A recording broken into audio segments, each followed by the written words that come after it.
Hello friends, welcome to engineering tutorial. So in the previous video we discussed about the basic introductory concepts related to engineering chemistry. So as I said, in the next series of videos we'll be taking some discussion related to chemistry, the basic introductory concepts, the first series of videos.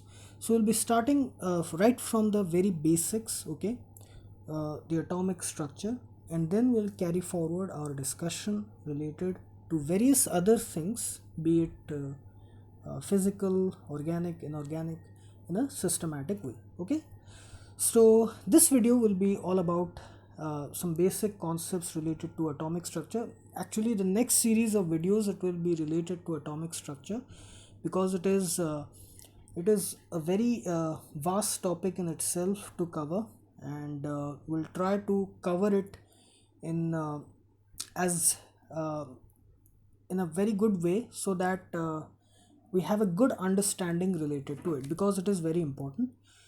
Okay, so let us start.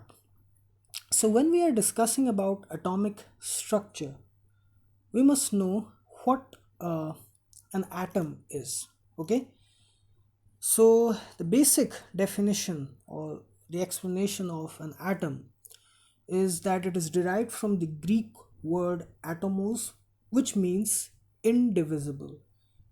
It cannot be broken down further, because at that point there was the belief that atom is the smallest particle possible and it cannot be divided any further. But further study, when scientists researched more and more on it, it was actually proved that atom is actually divisible, and there are subatomic particles there: electron, proton, neutron, all those things. So basic definition of atom was retained, that is, it is meaning indivisible. The word, the atom, it was retained, although it has been proved that it is actually further divisible. Okay, so when it is further divisible, the subatomic particles, that also comes into play. Okay, and is all about that. The discussion related to atomic structure, it all revolves around the atom, the electron, the proton, the neutrons, nucleus, everything related to that, the arrangement of all these things. So we all know the subatomic particles, the atom, it is made up of three basic subatomic particles: electron, proton, and neutron. So it is called as the fundamental particles. So we know the mass of the fundamental particles electron is 9.10940 and 10 to the power minus 31 kg. Proton is 1.67262 and 10 to the power minus 27 kg. Neutron is 1.67493 into 10 to the power minus 27 kg. So you know, neutron and proton, they almost have the same mass. Electron, the mass is very less as compared to that of neutron and proton. And when it comes to charge, the protons, they have a charge of 1.60218 into 10 to the power minus 19 coulombs. It is the negative of that. Okay, now the atomic models.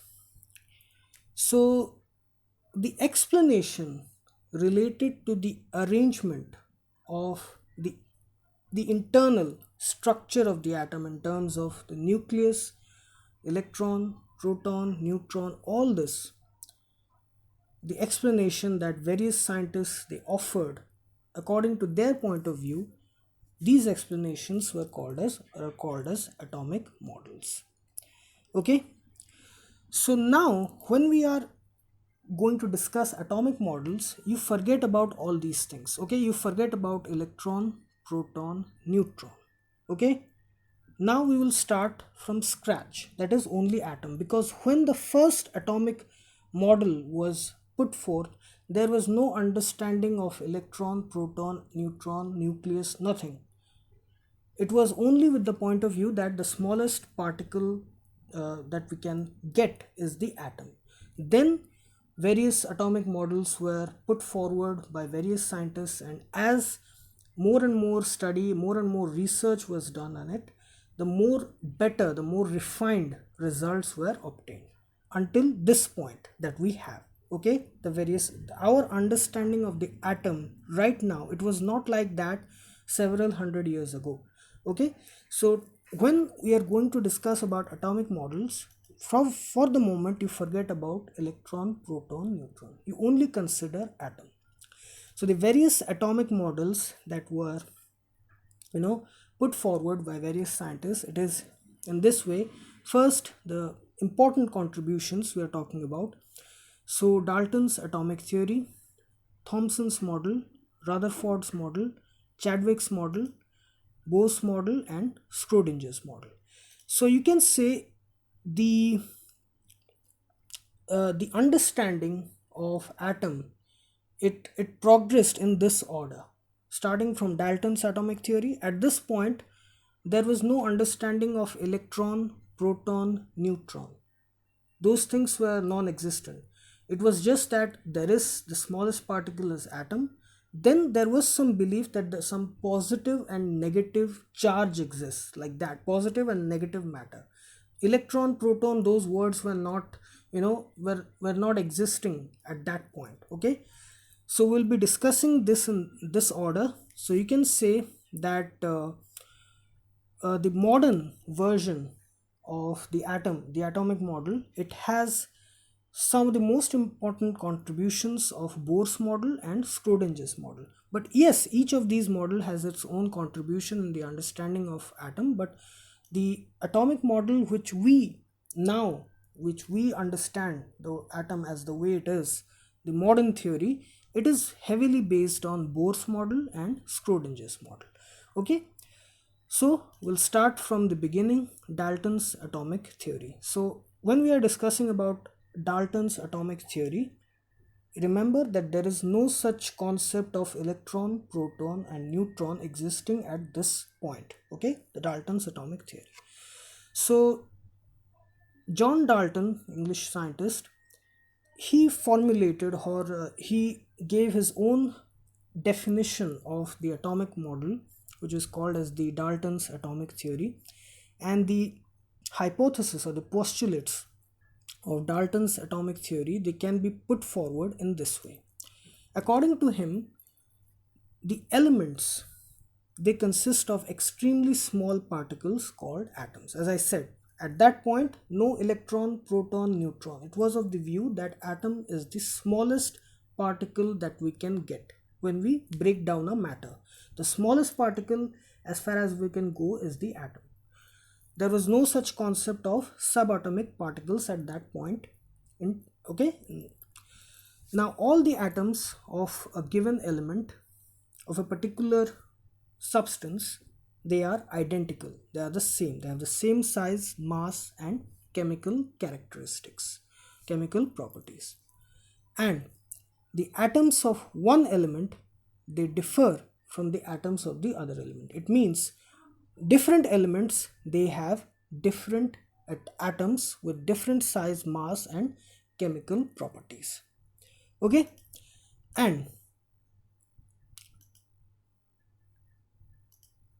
the compounds, they are composed of atoms of more than one element, or more than one element, they combine to form compounds. And the ratio of the number of atoms of any two elements combined, it is either an integer or a simple fraction. Okay, and the chemical reaction which causes the formation of the compounds, it involves only the separation, combination, or rearrangement of atoms. It does not result in their creation or destruction. So we can say it is an indirect way of saying that energy can neither be created nor be destroyed. It can only be transformed from one form to another. Okay, so as I said, let us say we have atoms of element X. So they are all alike, they are the same, they are identical in terms of their size, mass, chemical properties. Then we have atoms of element Y, they are also the same in terms of their size, mass, and chemical properties.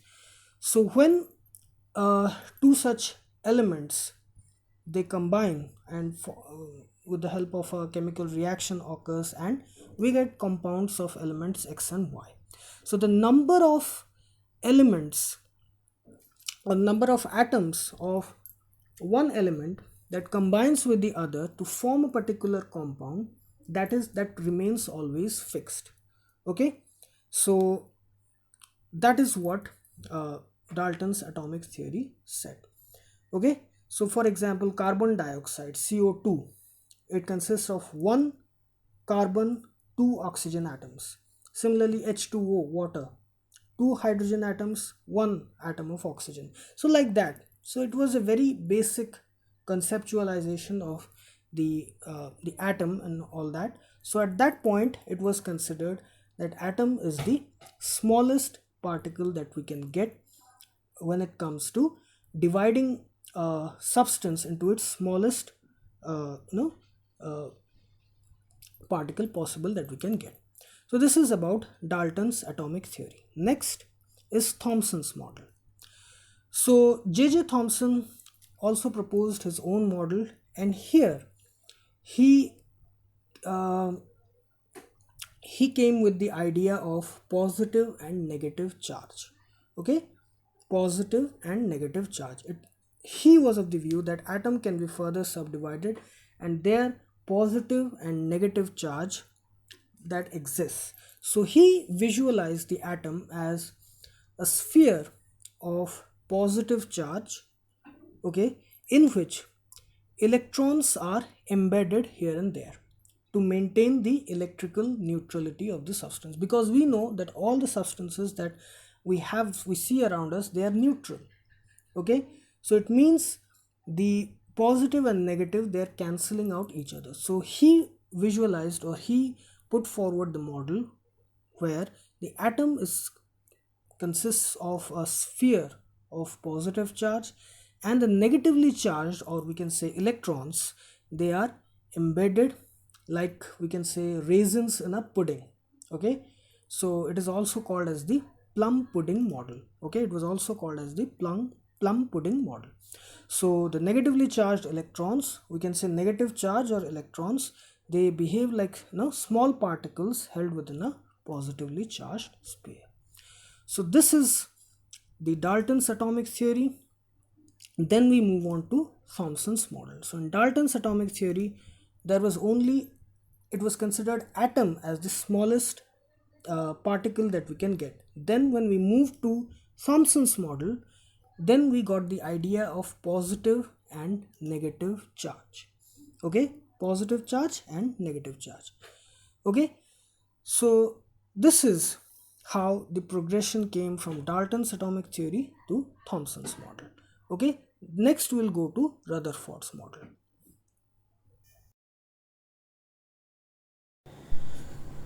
Hello friends, so we have discussed about the basic introductory concepts related to atomic structure, and about Dalton's atomic theory and Thomson's model.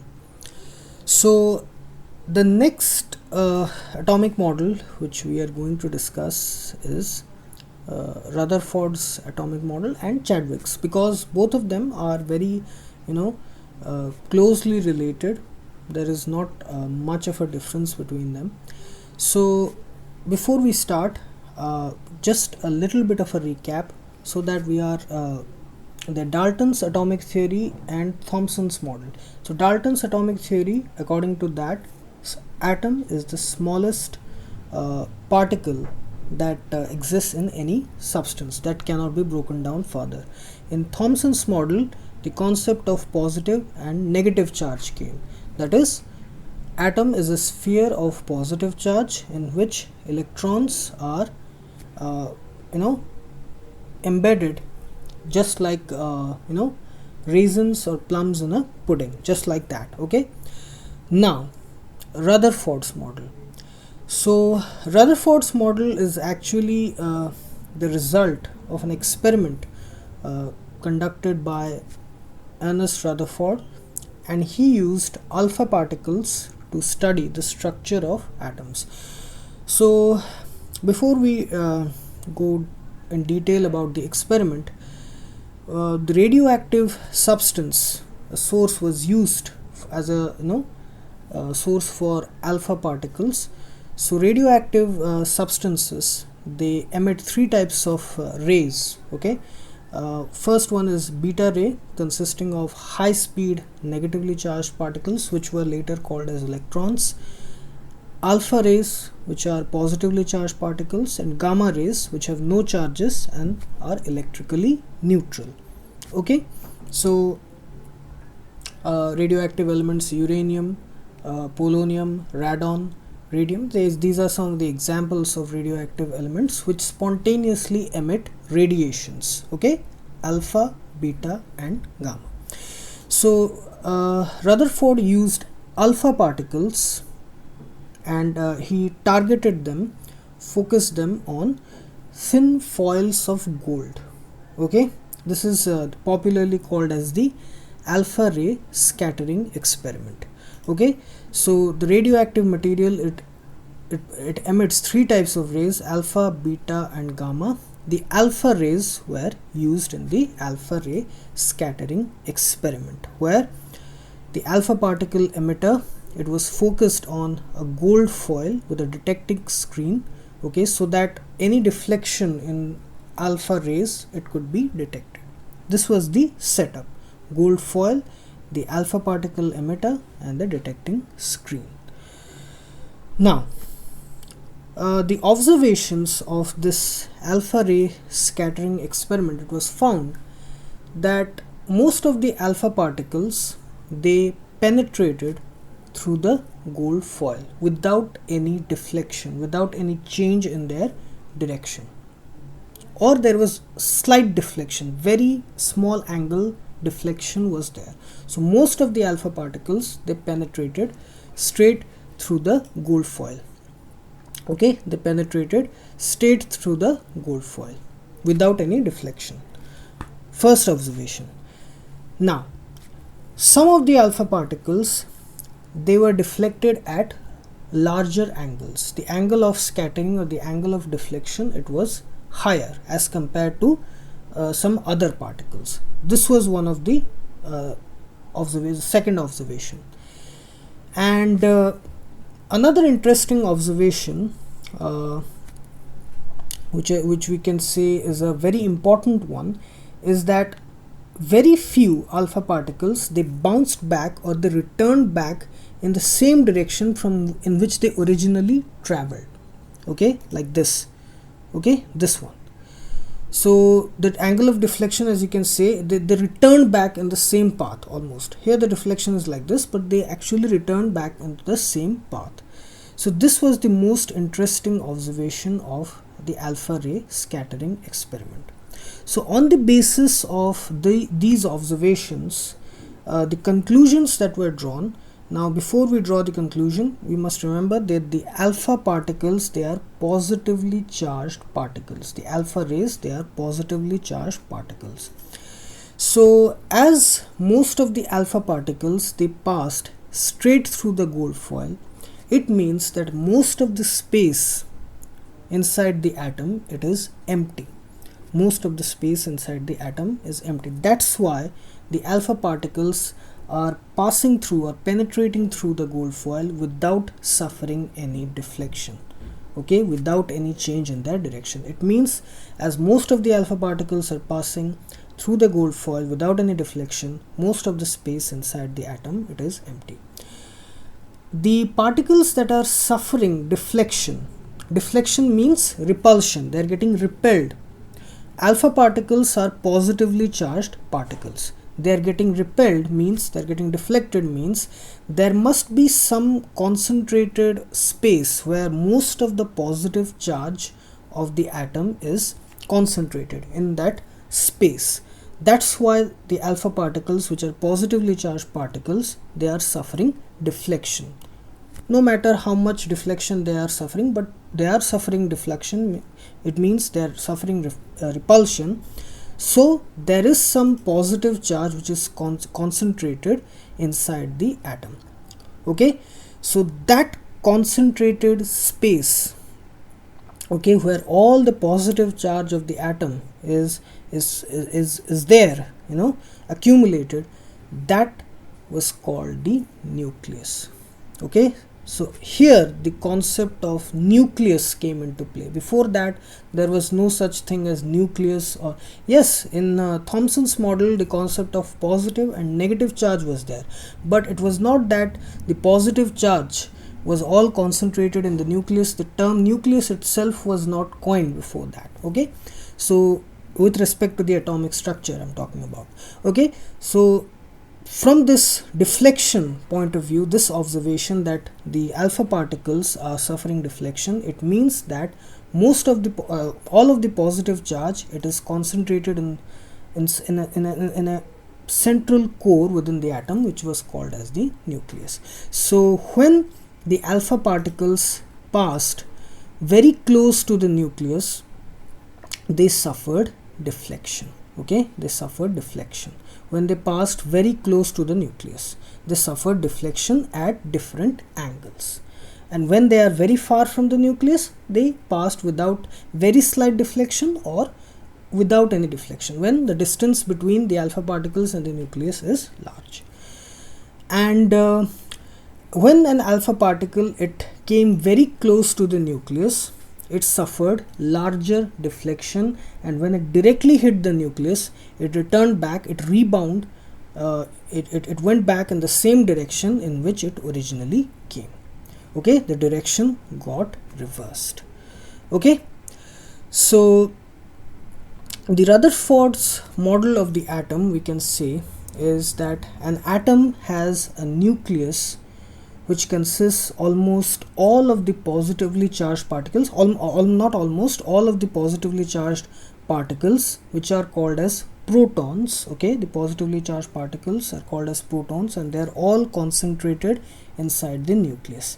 And the mass of the nucleus, it constitutes most of the mass of the entire atom, because the mass of the protons is very high as compared to the mass of the electrons.